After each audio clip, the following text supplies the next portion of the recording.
우리 주님께서 주시는 은혜와 평강이 여러분의 삶 가운데 가득 임하시기를 주님의 이름으로 축원드립니다.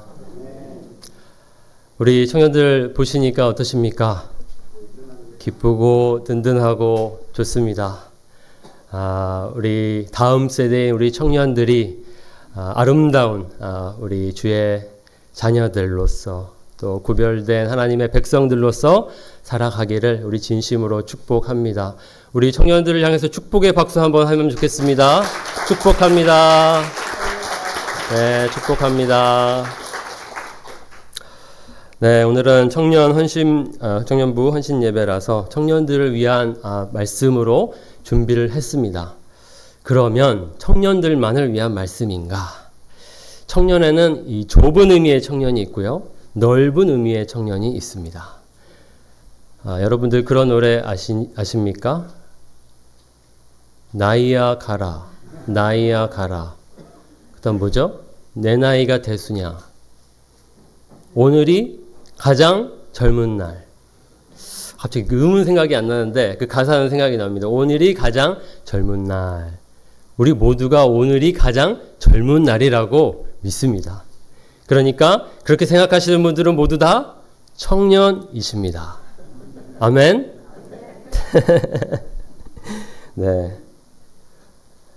히브리 이 문화에서 청년이라는 것은 사실 어떤 생물학적인 연령으로 보기보다는요, 사실은 군대의 부름을 받는 대상으로서 청년이라는 표현을 쓰게 됩니다. 그러니까 크게 보면 하나님의 부름을 받은 자들은 청년이라고 볼 수 있습니다. 물론 우리의 청년부의 청년들은 상대적으로 또 다른 분들에 비해서 더 많은 날을 지금 이제 앞으로 살 것이기 때문에 상대적으로 젊을 뿐 우리 모두가 다 젊은 청년들입니다. 그 청년들을 향한 말씀을 오늘 우리가 한번 살펴보도록 하겠습니다. 청년에게 보내는 글입니다. 누가 쓴 것이냐면 나이 많은 지혜자가 쓴 글입니다. 그것이 바로 성경의 전도서입니다. 우리는 이 나이 많은 지혜자가 솔로몬으로 보입니다. 그래서 솔로몬이 지혜로 유명한 사람이었는데요, 바로 솔로몬이 자신의 지혜를 청년들에게, 나이가 들었을 때 인생의 후반기에 청년들에게 글을 남겼습니다. 솔로몬이라고 볼 수 있는 이유는 여기 보면은 다윗의 아들 예루살렘 왕 전도자의 말씀이라. 여기 전도자를 소개를 그렇게 하고 있죠. 그리고 내가 이같이 창성하여 나보다 먼저 예루살렘에 있던 모든 자들보다 더 창성하니 내 지혜도 내게 여전하도다. 이스라엘이 가장 왕성했던 때는 사실 다윗으로 우리가 기억을 하지만 다윗 바로 다음인 솔로몬 때였습니다. 물론 그것이 다윗의 어떤 업적을 이어받았기 때문에 가장 왕성하고 창성했다라고 볼 수 있겠죠. 그러니까 더더욱 이 전도자, 자신의 이름을 밝히지는 않았지만 이 전도자는 솔로몬으로 보입니다. 그 솔로몬이 바로 청년들에게 청년이여 하며 이 말씀을 지금 전하고 있습니다. 전도서 전체의 말씀을 다 우리가 살펴보기는 어렵습니다. 요약해서 볼 텐데요, 마지막 결론의 말씀을 오늘은 살펴보려고 합니다. 전도서 12장이 이 전도서 전체의 결론입니다. 세상에 살아가면서 삶에 대하여 여러 이야기들을, 지혜들을 이야기해 주면서 결국 우리에게 가장 중요한 것이 무엇인지를 이렇게 말하고 있습니다. 그리고 청년들에게 이것을 기억하라고 말하고 있습니다. 우리 같이 함께 읽도록 하겠습니다. 1절, 2절 말씀입니다. 시작. 너는 청년의 때에 너의 창조주를 기억하라. 곧 곤고한 날이 이르기 전에 나는 아무 낙이 없다고 할 해들이 가깝기 전에 해와 빛과 달과 별들이 어둡기 전에 비 뒤에 구름이 다시 일어나기 전에 그리하라. 아멘. 이 지혜자는 바로 마지막으로 결론적으로 청년들에게 이렇게 말하고 있습니다. 창조주를 기억하라. 이것을 좀 우리가 나누어서 좀 보겠습니다. 세 가지로 좀 나누어서 볼 텐데요. 청년들이 기억해야 할 세 가지입니다. 첫 번째, 이 지혜자가 우리에게 전해주는 말입니다. 인생의 한계를 기억하라. 두 번째, 인생의 주인을 기억하라. 세 번째, 인생의 기술을 기억하라. 입니다. 지혜라는 말은요, 히브리어로 호크마입니다. 이 호크마라는 것은 삶의 기술이라고 번역할 수 있습니다. 인생을 잘 살기 위해서는 지혜가 필요합니다. 기술이 필요합니다. 그런 것들을 이 지혜자인 전도자가 지금 우리에게 들려주고 있습니다. 첫 번째 기억해야 할 것입니다. 인생의 한계를 기억하라. 해와 빛과 달과 별들이 어둡기 전에, 비 뒤에 구름이 다시 일어나기 전에 그리하라. 창조주 하나님을 기억하는 것을 언제 하라고 하고 있냐면 해와 빛과 달과 별들이 어둡기 전에 하라고 있습니다. 이 말은 다시 말하면 그런 날이 다가오고 있다라는 뜻입니다. 해와 빛과 달과 별들이 어두울 때가 다가오고 있다. 무엇을 의미하고 있습니까?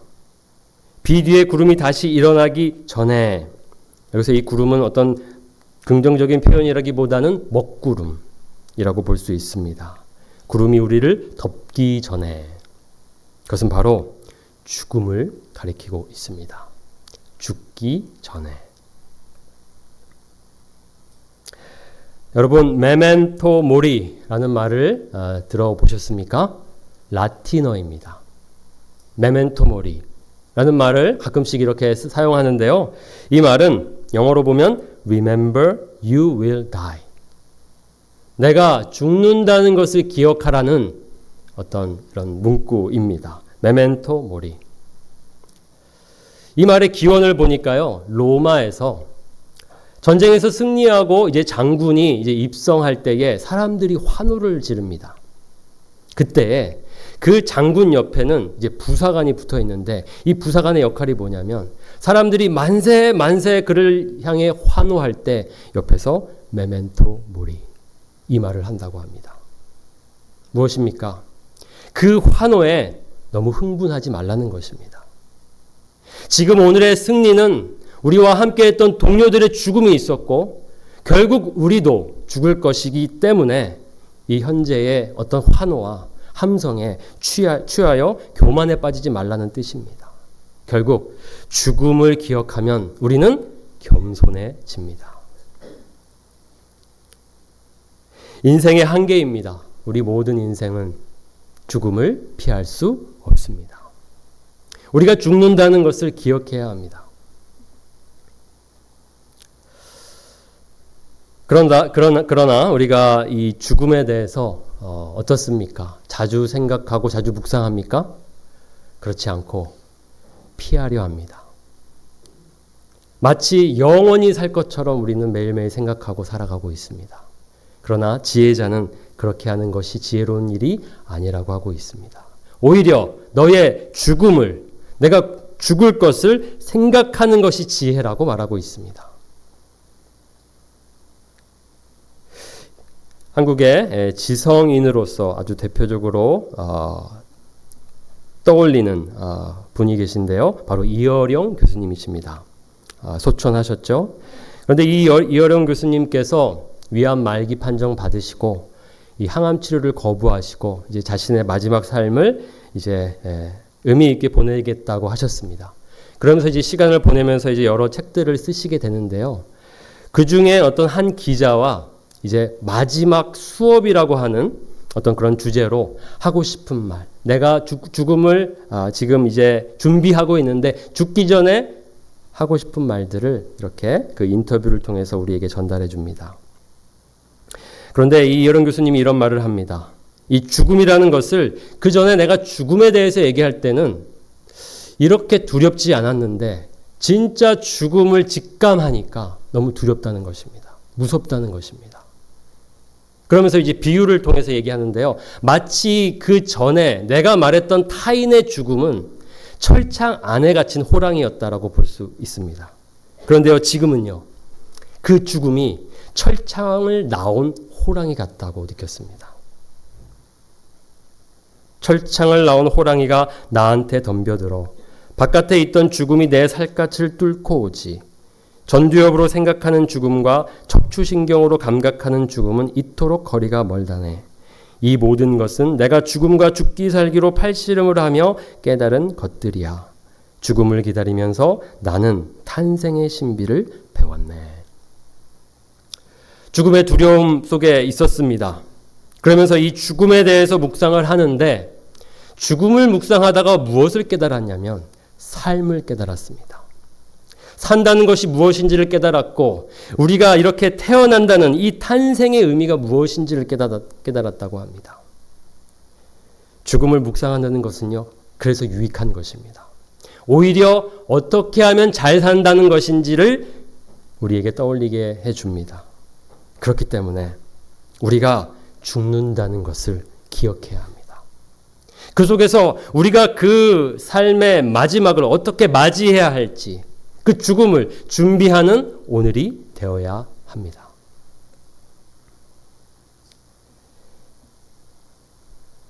지혜자는 그래서 이 전도서에서 여러 말들로 이 죽음에 대해서 죽음을 묵상하는 것이 유익하다라고 이렇게 이야기하고 있습니다. 초상집에 가는 것이 잔치집에 가는 것보다 나으니 모든 사람의 끝이 이와 같이 됨이라. 산자는 이것을 그의 마음에 둘지어다. 죽음은 오히려 삶을 더 생각하게 합니다. 그래서 더 나은 삶을 살도록 우리를 이끌어 줍니다. 그런 의미로서 초상집에 가는 것이 잔치집에 가는 것보다 결혼식에 가는 것보다 더 낫다라고 지혜자는 말하고 있습니다. 내가 다시 지혜를 알고자 하며 미친 것들과 미련한 것들을 알고자 하여 마음을 썼으나 이것도 바람을 잡으려는 것인 줄을 깨달았도다. 지혜로 유명한 지혜자였습니다. 그러니까 그 지혜를 들려고요, 다른 나라에서 이렇게 그 모든 좋은 것들을 가지고 와서 조공을 바치고 그의 지혜를 묻고 들었습니다. 그런데 다 아는 줄 알았는데 그는 오히려 자신이 아는 것이 없다는 것을 깨달았습니다. 자신이 지혜로운 줄 알았는데 지금까지 내가 해왔던 일들이 그저 바람을 잡는 것과 같다라는 것입니다. 자신의 유한함, 자신의 한계를 깨달았다는 뜻입니다. 우리들은 어떻습니까? 인생에 대해서 한계를 기억하면서 겸손히 살아가고 있습니까? 아니면 내가 아는 것이 많다고 자랑하면서 인생에 대하여 논하면서 다른 이들에게도 이렇게 살라고 조언하고 있습니까? 우리 스스로는 유한한 존재들입니다. 무한한 하나님의 창조를 받은 유한한 존재에 불과합니다. 한계를 가지고 있습니다. 그리고 죽음을 피할 수 없습니다.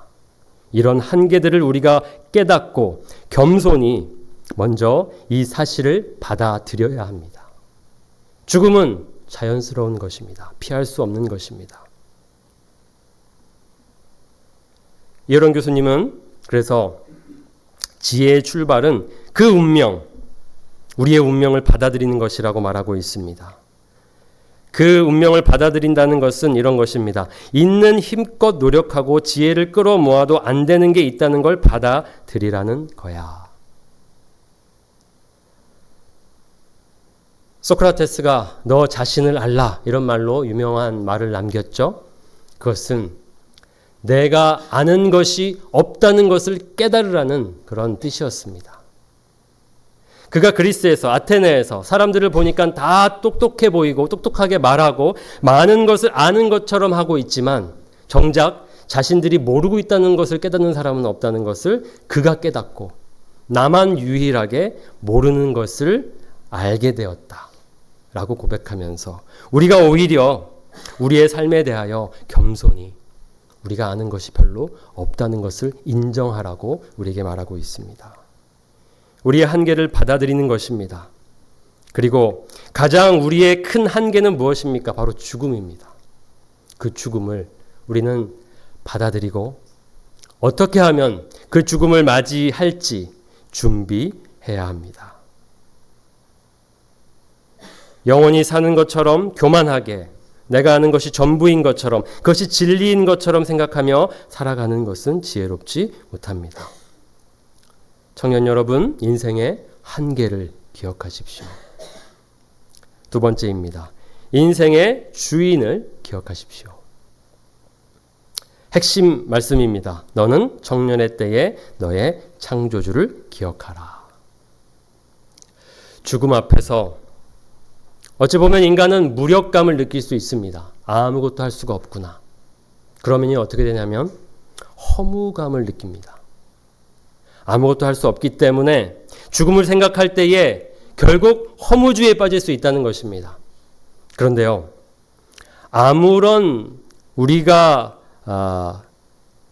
기초 없이 그렇게 서 있다면 그럴 수 있습니다. 튼튼한 기초 위에 서 있어야 죽음을 앞에 두고도 무너지지 않습니다. 그런데 기초 없는 그 위에 집을 짓고 모래 위에 지은 집같이 우리가 인생을 살아가면요, 죽음이라는 것은 무섭습니다.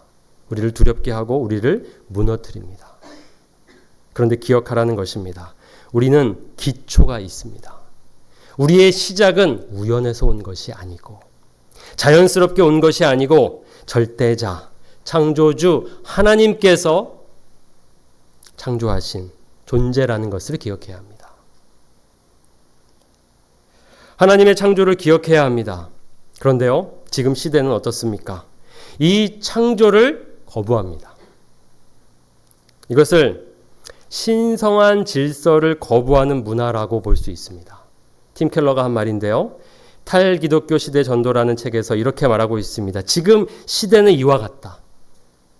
역사상 이런 적이 없었다고 이렇게 이야기하고 있습니다. 후기 현대 사회로 들어서며 역사상 처음으로 신성한 질서를 거부하는 문화가 형성되었다.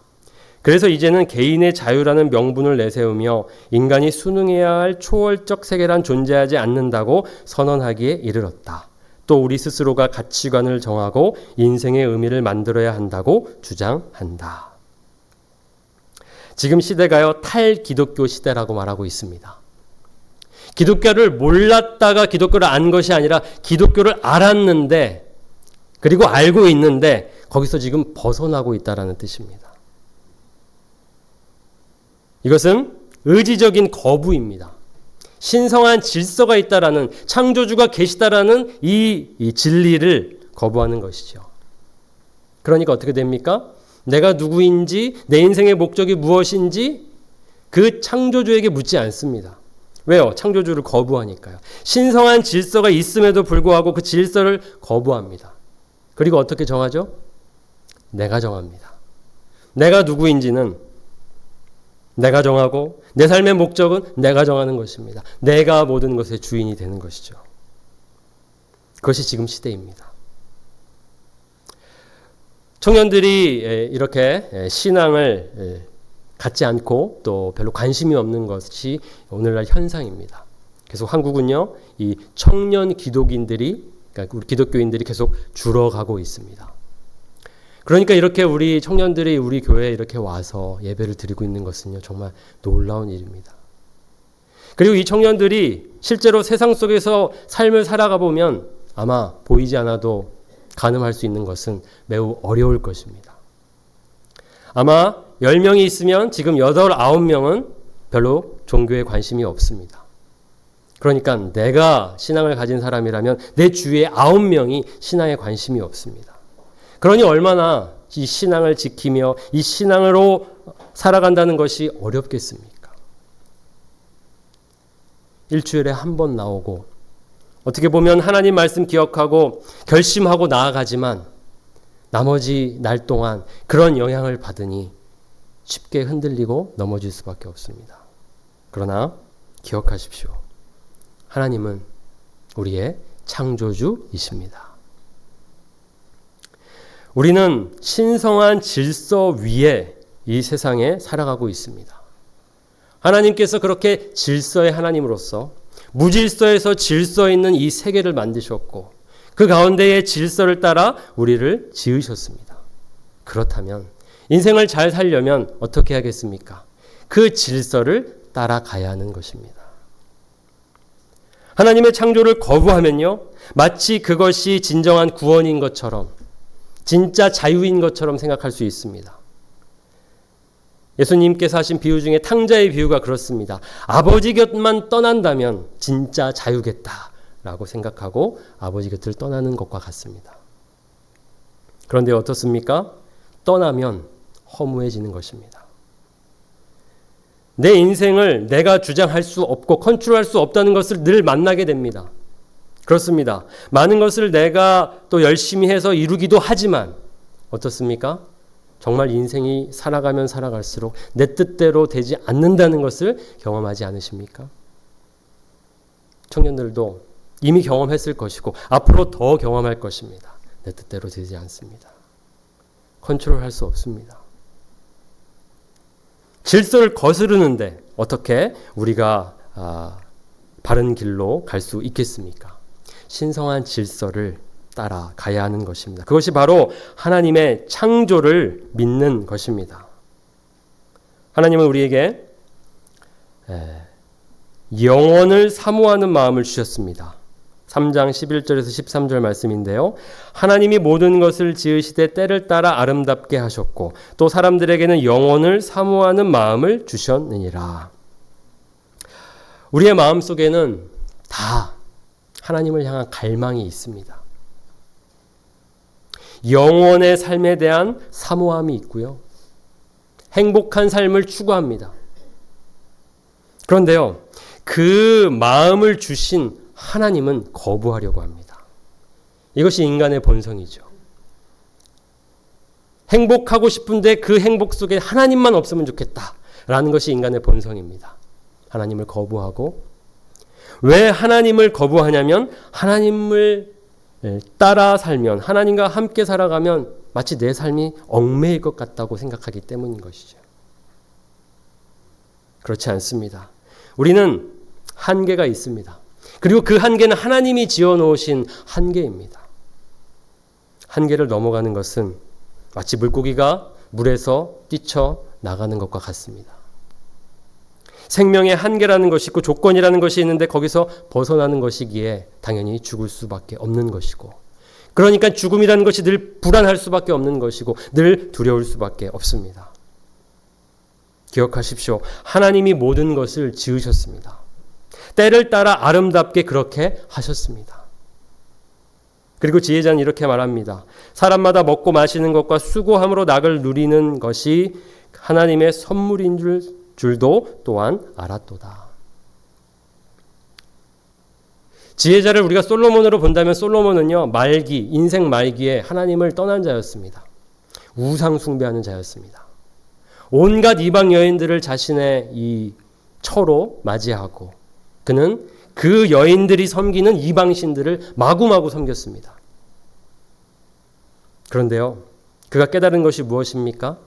이 전도서 1장 2절을 보면요, 모든 것이 헛되고 헛되니 모든 것이 헛되도다. 하나님 없이 살아보려고 했는데 거기에서 참 행복을 누리고 싶었는데 그렇게 되지를 않는다는 것입니다.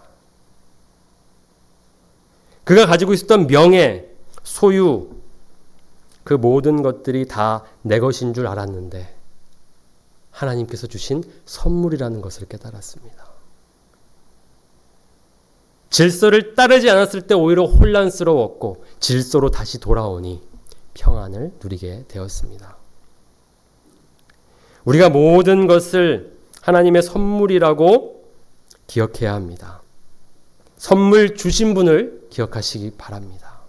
그분을 무시하고 그분을 거부하면, 그 신성한 질서를 거스르면 결국 죽음이라는 한계 앞에서 우리는 두렵고 불안하며 허무할 수밖에 없습니다.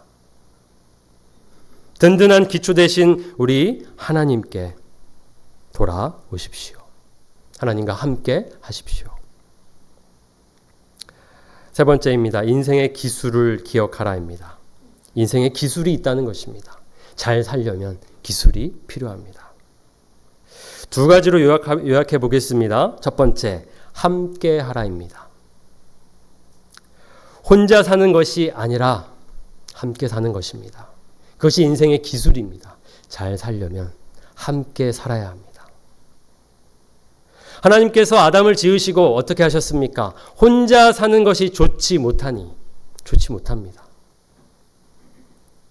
인생을 잘 살려면 짝꿍이 있어야 합니다. 돕는 배필이 있어야 합니다. 다른 이웃들이 있어야 합니다. 팀이 필요합니다. 지혜자의 말입니다. 두 사람이 한 사람보다 나음은 그들이 수고함으로 좋은 상을 얻을 것임이라. 혹시 그들이 넘어지면 하나가 그 동물을 붙들어 일으키려니와 홀로 있어 넘어지고 붙들어 일으킬 자가 없는 자에게는 화가 있으리라. 하나님께서는요, 우리를 함께 살라고 지으셨습니다. 그렇게 살 때에 잘 살 수 있게 하셨습니다. 그것이 신성한 질서입니다. 결혼은 그 중에서 아주 최고로 하나님의 축복인 것이죠. 평생을 나의 편으로, 나의 친구로 살아가는 동반자로 우리에게 선물을 주셨으니 얼마나 감사한 일입니까? 혼자면 넘어질 수 있는데, 그리고 넘어졌는데 옆에 돕는 배필이 있으니, 배우자가 있으니, 동반자가 있으니 다시 일어서게 됩니다. 그것이 결혼의 축복이고 또 공동체의 축복입니다. 함께하는 공동체가 있다는 것은요, 축복입니다. 우리 청년부 이렇게 함께 모이는 것이 축복입니다. 여러분들이 함께 모일 때에 더 인생을 잘 살아갈 수 있게 될 것입니다.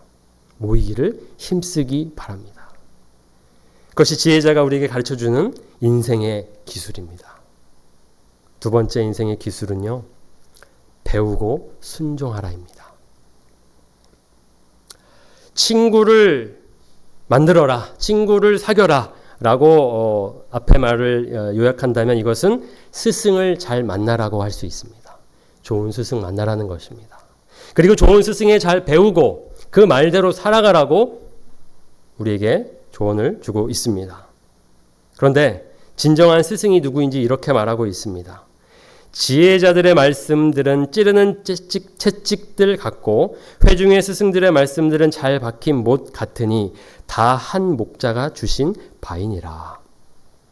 여러 지혜자의 말들이 있습니다. 그 지혜자들의 말들은요, 우리를 깨우쳐주는, 우리를 그래서 찔러주고 깨워주는 채찍과 같습니다. 그리고 좋은 스승들의 말씀들은요, 잘 박힌 목과 같아서 우리를 단단하게 만들어줍니다. 흔들리지 않게 해줍니다. 그런데요, 여기 아주 중요한 이야기가 나옵니다. 모든 지혜자들의 이 말씀이 결국은 한 목자에게서 나온 것이라고 말하고 있습니다. One shepherd. 누구겠습니까? 우리 여호와 하나님 맞습니다. 그런데 또 우리 예수님도 우리의 선한 목자이십니다. 결국 모든 지혜의 지혜는 우리 예수님이 갖고 계십니다. 예수님이 우리의 진정한 스승이십니다. 그러니까 인생의 기술을 누구에게 배워야 합니까? 예수님에게 배워야 합니다. 예수님 안에 세상의 지혜자들의 말들이 이미 들어가 있습니다. 오히려 거기서 나왔다라고 말하고 있습니다. 실질적으로 여러분들에게 좋은 스승이 있었으면 좋겠습니다. 그래서 여러분들이 어려울 때마다 그 스승의 조언을 받고 가르침을 받고 그래서 잘 살아가면 좋겠습니다. 그런데요, 없더라도 우리에게는 예수님이 계십니다. 위대한 스승이신, 우리에게 살아가는 법을 알려주시는 예수님이 계십니다. 그러면 배우고 순종하십시오. 이제 마지막 12장 마지막 부분입니다. 이제 정리를 하면서 이렇게 말하고 있습니다. 일의 결국을 다 들었으니 하나님을 경외하고 그의 명령들을 지킬지어다. 이것이 모든 사람의 본분이니라. 어떻게 하면 인생을 잘 살 수 있다고요? 창조주 하나님을 기억하는 것입니다. 그분을 경외하는 것입니다. 그분 앞에서 겸손히 살아가는 것입니다. 지혜는 우리에게서 오는 것이 아니고 하나님에게서 오는 것입니다. 그리고 하나님이 말씀하시는 것들은 그 모든 지혜의 총합이니까 우리 그 명령들을 잘 지키며 살아갑시다. 그것이 바로 제자가 오늘 우리에게 들려주는 말입니다. 마지막으로 우리 이어령 교수님이 하신 청년들에게 마지막으로 남기는 메시지가 무엇입니까? 라는 이 질문에 답으로 여러분에게 나누면서 말씀을 마치도록 하겠습니다.